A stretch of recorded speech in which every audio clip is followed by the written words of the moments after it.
There's no doubt that Australia is facing a housing shortage, so it's great to see projects such as this one, partnership with the Victorian State Government and Homes Victoria, delivering more social and affordable housing. What was originally here? Part of the site was the 1956 Olympic Village.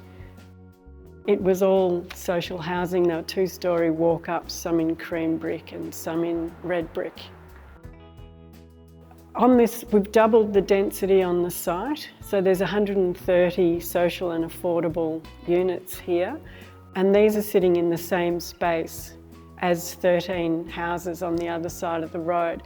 But for us, when you increase density like that, it's so important to also increase amenity.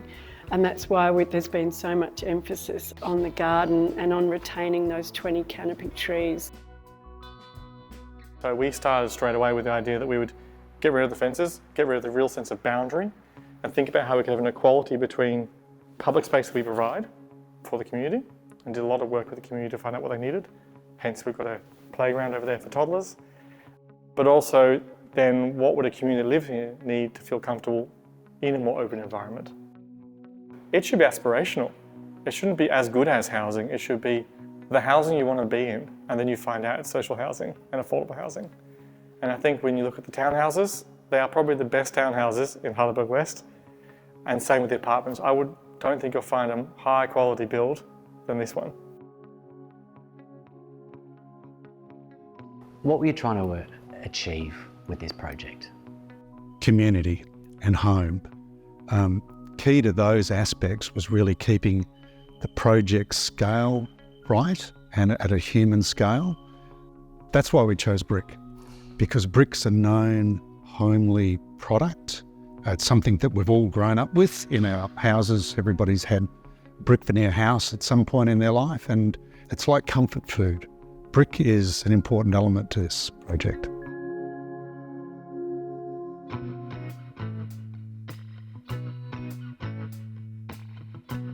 We chose these bricks because they relate to that lightest colour on the bark of the spotted gum. They also remind us of the buildings that were here before and recall the history of the pale brick Olympic Village. It was really important for us to have a carbon neutral brick, and Brickworks made that really easy for us by linking us into the Climate Active program. We had a buy local initiative on this site. We really wanted to spend government funds on supporting local manufacturing. So these little lights that you see, all the joinery, all the bricks, they're all made locally. And that's really important because of the carbon in transport. You know, with bricks, more carbon can be used in transport than manufacture. So it was really important for us that they come from Wollert, just 17 kilometres from this site.